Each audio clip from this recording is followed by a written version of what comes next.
we maintain a negative outlook on the overall infrastructure sector. Negative sentiments in large subsectors, power and road, weighs on the favorably placed airports and the stable sectors like availability-based projects and solar. However, the emerging innovative financing models like InvITs, partial credit enhancement, and pooling of assets bode well for the sector.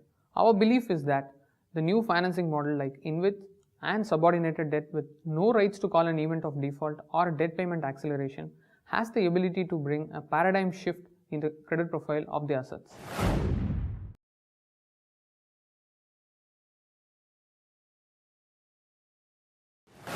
Toll roads are seldom on an even keel for long. We forecast a revenue growth of 6 to 8% across Infra portfolio in FY18. However, projects in ramp-up stage need a minimum of 9 to 10% growth to meet the debt obligation. Nevertheless, modest inflation may provide a salutary effect on coverages. 1 month of toll suspension in November 2016 permanently impaired several sub-investment grade projects because they dipped into debt service reserve account and other available liquidity backup to service debt. Therefore, notwithstanding timely compensation by the concession grantor, replenishment of reserve is unlikely in FY18. While some sub-investment grade projects deferred life cycle cost due to low wear and tear in last year, many would undertake in FY18. In the absence of reserve buildup due to weak traffic growth in the past, projects are likely to contract additional debt, leading to further stress on the fledgling finances.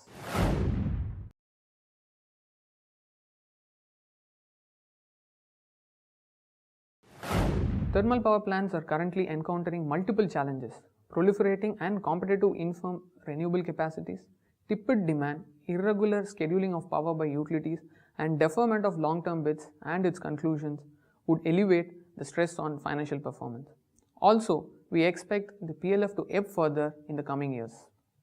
Our analysis reveals that every 10 gigawatt of renewable capacity addition, assuming the current capacity mix, would depress the PLF by 1 percentage point.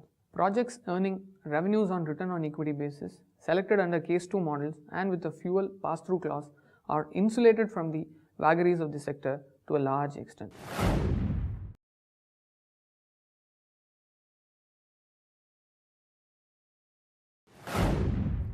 Policy impetus, expected strong pipeline of investments in solar, stable operational performance and power sale contracts with dependable counterparties lends strength to the solar sector. We expect 7 gigawatt of capacity addition in FY18. On the contrary, higher wind capacities face an unpredictable counterparty behavior with radical rise in receivable days, despite Uday scheme being underway. Consequently, the buffer available to meet any inherent wind associated risk is severely compressed. Infra expects the Uday scheme to have a lagged impact on the sector.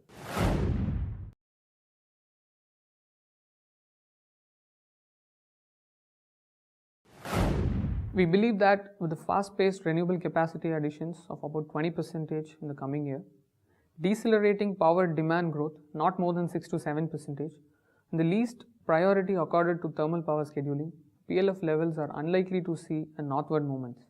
On the contrary, Infra expects 1% drop in PLF with every 10 gigawatt of capacity addition, which appears plausible given the capacity in pipeline. To exacerbate sectoral prospects, many states have tied up excess capacities, and in the event of unforeseen demand, which is unlikely, power will be procured from the economical spot markets.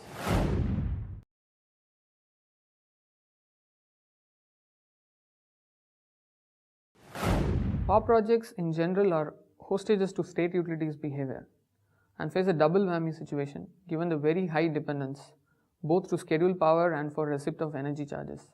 The rise in infirm power utilities' ability to forecast wind patterns and make the grid available remains to be seen and tested.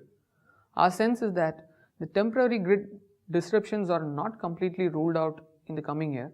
However, if it persists beyond a month, the coverage metrics could be stressed.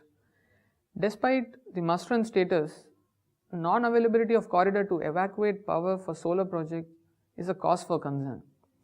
Notwithstanding federal government's push for renewables, state utilities veered off sharply from established payable history pattern.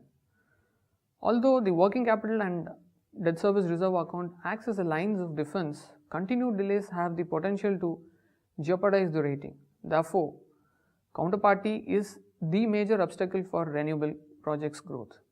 This assumes greater significance because several projects are embarking on capital market transactions, and a checkered payment history would short-circuit the bond pricing for these projects. A payment security mechanism to ensure the timely payments would go a long way in building the bond market for the sector.